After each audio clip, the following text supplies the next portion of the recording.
الحمد لله رب العالمين الرحمن الرحيم مالك يوم الدين إياك نعبد وإياك نستعين اهدنا الصراط المستقيم صراط الذين أنعمت عليهم غير المغضوب عليهم ولا الضالين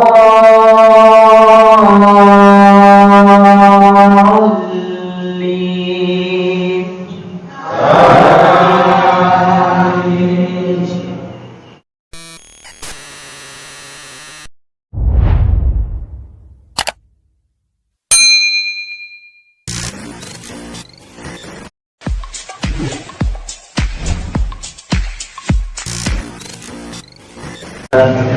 Kedatangan tamu dari Gaza, Palestina. Beliau adalah Syekh Ibrahim Hasan. Beliau asli dari Palestina dan alhamdulillah beliau merupakan seorang qari, yang artinya adalah beliau memiliki hafalan Al-Quran dan juga memiliki riwayat dalam bacaan Al-Qurannya. Alhamdulillah, beliau juga sekarang sudah stay di Indonesia sejak 2 tahun yang lalu. Pernah tinggal di Bangka Belitung dan sekarang tinggal di Bogor dan memimpin pondok tahfidz di Bogor, namanya adalah Ma'had Gaza atau Pondok Gaza. Jadi beliau insya Allah sebentar lagi akan menyampaikan tausiah dan juga nasihat-nasihat kajian, insya Allah juga seputar saudara-saudara kita di Palestina. Jadi semoga kita dapat mengambil istifadah, dapat mengambil manfaat dari apa yang akan beliau sampaikan. Dan untuk perhatiannya kami ucapkan terima kasih banyak. Jazakumullah khairan.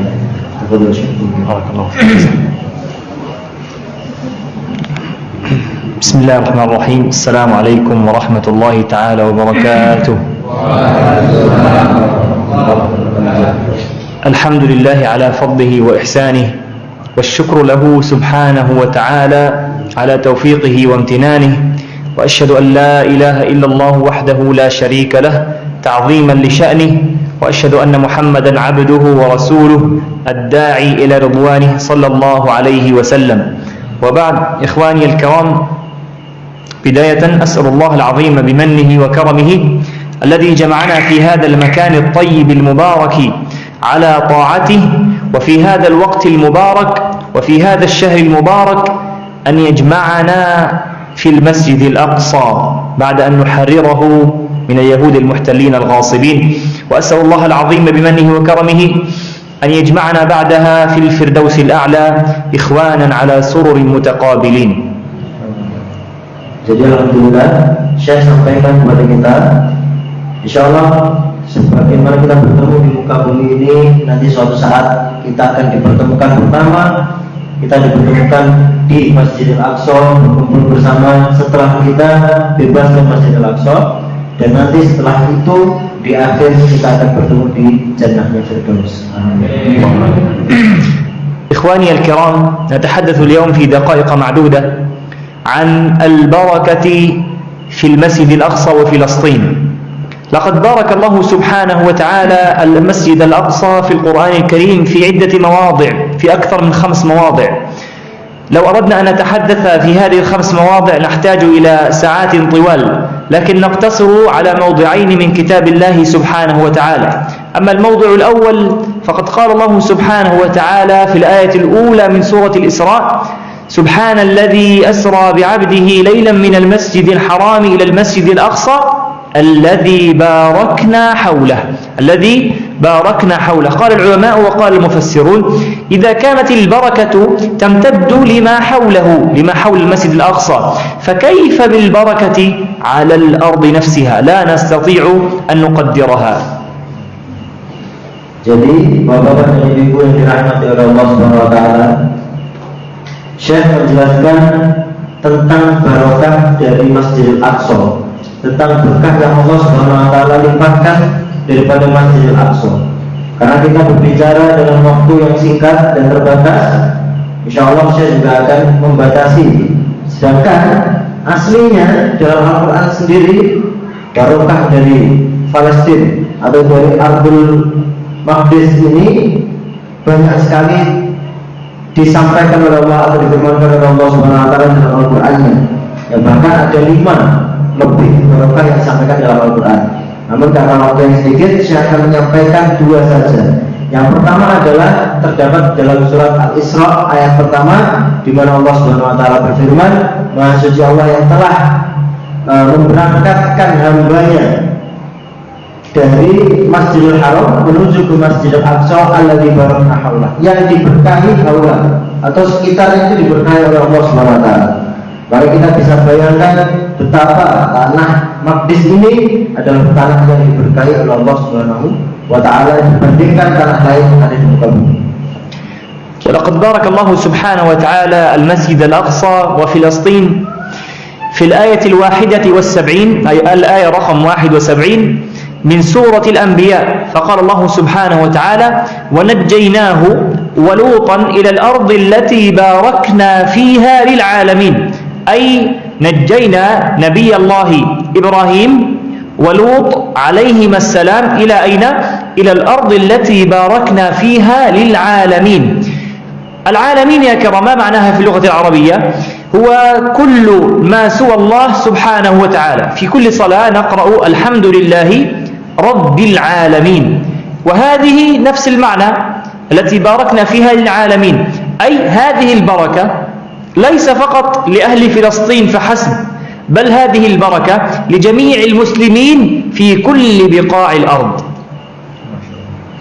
Dan ayat kedua yang disampaikan atau difirmankan oleh Allah Subhanahu wa taala terdapat pada ayat ke-71 surat Al-Anbiya, di mana Allah Subhanahu wa taala berfirman yang artinya adalah bahwasanya Allah Subhanahu wa taala telah menyelamatkan Nabi Ibrahim dan juga Nabi Lut itu di suatu tempat yang diberkahi atas atau diberkahi daripada semua yang ada di muka bumi ini, atau semua ada di alam semesta. Kalau biasa kita baca tadi disampaikan oleh Syekh, kalau biasa kita baca alhamdulillahirabbil alamin.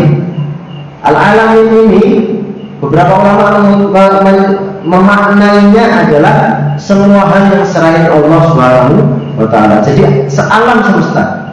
Jadi barokahnya tanah Palestina ini atau barokahnya Masjidil Aqsa ini, barokahnya itu adalah barokah sealam semesta, bukan hanya di dunia tapi alam semesta. Dan barokahnya itu adalah milik siapa? Bukan hanya milik orang-orang Palestina, melainkan milik seluruh umat muslim yang ada di muka bumi ini. Masya Allah. إذن فكما بارك الله سبحانه وتعالى لجميع المسلمين في كل بقاع الأرض، واجب عليهم أن ينصروا المسجد الأقصى ويدافعوا عنه بأنفسهم وأموالهم. لماذا يا كرام؟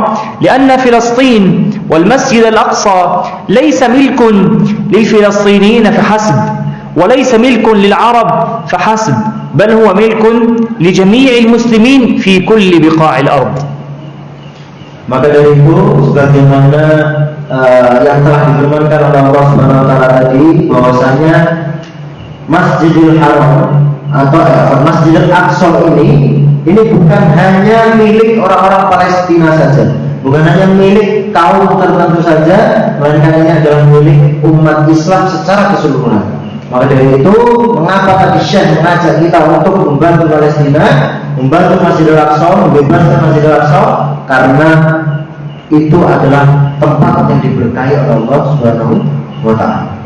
فكما تعلمون يا كرام حديث المصطفى صلى الله عليه وسلم حيث قال لا تشد الرحال إلا إلى 3 مساجد: المسجد الحرام والمسجد النبوي والمسجد الأقصى. فتخيلوا معنا بارك الله فيكم، تخيلوا معنا أن المسجد الحرام أو المسجد النبوي احتله اليهود لعنة الله عليهم. ماذا نحن فاعلون؟ ماذا نحن سنفعل إذا احتل اليهود المسجد الحرام أو المسجد النبوي؟ هل سنصمت؟ هل سنسكت؟ لا والله. فلماذا إذا احتل المسجد الأقصى نحن صامتون، نحن ساكتون، لا نتكلم ولا ندافع عنه؟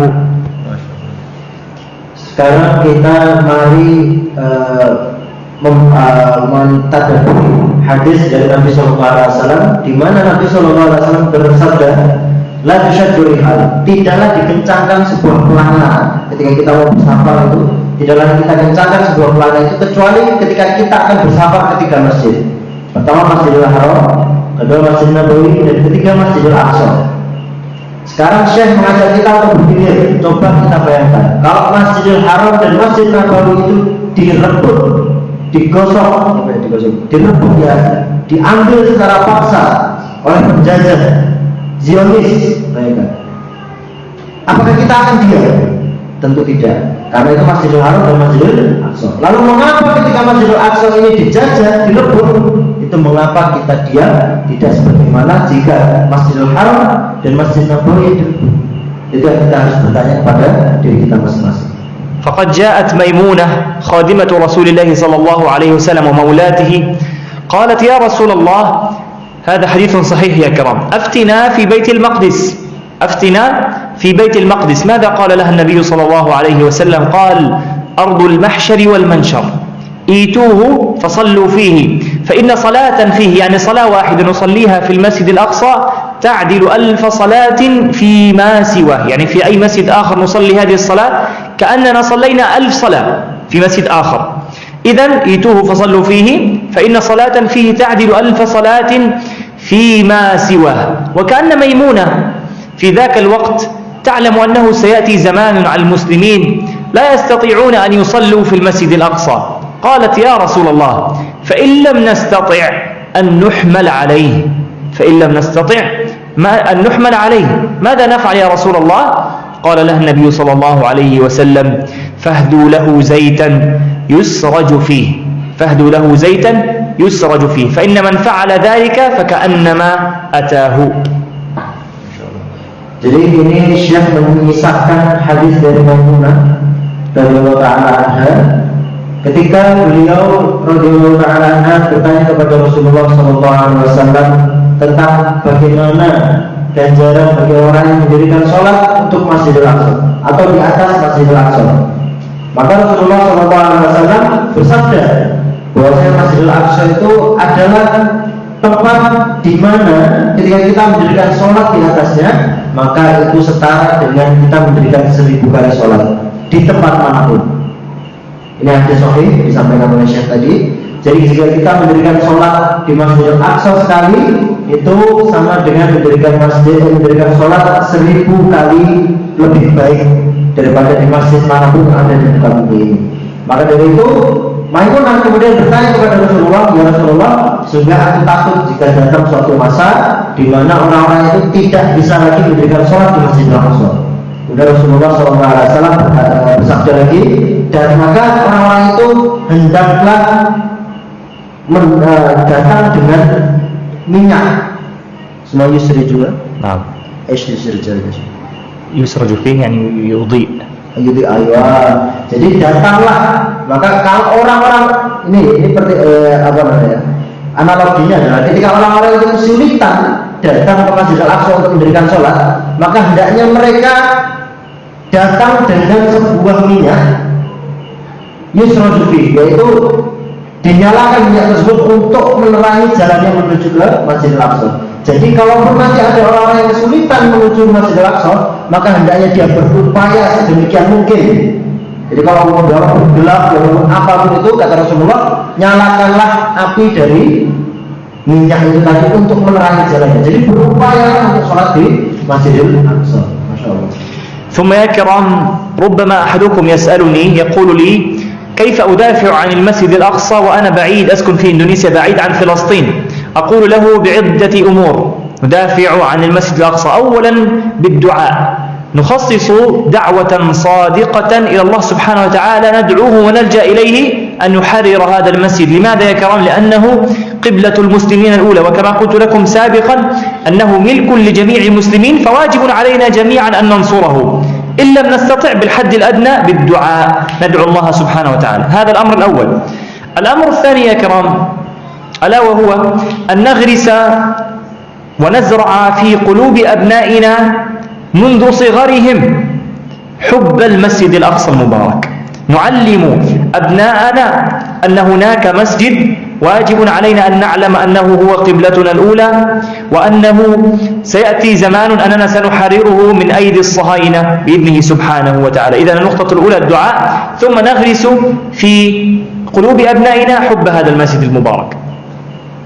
Maka mungkin dari beberapa bapak-bapak dan ibu akan bertanya kepada Syekh, bagaimana caranya kita kalau ingin membantu Masjidil Aqsa? Di sini Syekh memberikan beberapa pilihan. Yang beliau pilih adalah dua. Yang pertama adalah dengan doa. Maka hendaknya kita berdoa kepada Allah Subhanahu wa taala agar kita diberikan kekuatan dan umat muslim diberikan kemampuan untuk kemudian membebaskan Masjidil Aqsa. Itu yang pertama. Kalau kita tidak mampu dengan tenaga, tidak mampu dengan dengan dana dan sebagainya, maka hendaknya kita membantu dengan doa kepada Allah Subhanahu wa taala. Yang kedua adalah dengan menanamkan pengetahuan kepada anak cucu kita bahwasanya ada ini masjid kiblat pertama umat Islam yang sekarang ini sedang dalam posisi direbut oleh musuh-musuh Islam, oleh para Zionis. Maka kita tanamkan kepada anak cucu kita bahwasanya ada masjid yang harus kita bela, dan ini adalah masjid pertama kita, kiblat pertama umat muslim, sebagaimana tadi disampaikan oleh Syekh di awal bahwasanya ini adalah urusan umat Islam. ختاما يا كرام، باسمي وباسم الشعب الفلسطيني وإخواني في فلسطين أقدم لكم أيها الشعب الإندونيسي المعطاء الكريم الشكر الجزيل، وأسأل الله العظيم بمنه وكرمه أن يبارك لكم وأن يجزيكم عنا خير الجزاء على ما قدمتموه لنا. فأنتم بفضل الله سبحانه وتعالى بنيتم مستشفى إندونيسيا في غزة ومسجد استقلال إندونيسيا أيضا في غزة. لا نقول لكم إلا جزاكم الله عنا كل خير، وأسأل الله العظيم بمنه وكرمه أن يبارك لكم في أموالكم، وأن يبارك لكم في أولادكم، وأن يبارك لكم في أرزاقكم. جزاكم الله خيرا، والسلام عليكم ورحمة الله وبركاته. Dan yang terakhir disampaikan oleh Syekh Abdullah Ta'ala bahwa beliau mewakili rakyat Palestina, rakyat Gaza khususnya, ingin menyampaikan kepada kita semuanya jazakumullahu khairan katsiran. Terima kasih banyak kepada masyarakat muslim yang ada di Indonesia karena telah membangunkan rumah sakit. Bahkan di Gaza itu ada rumah sakit Indonesia, ada juga masjid Indonesia di Gaza Palestina.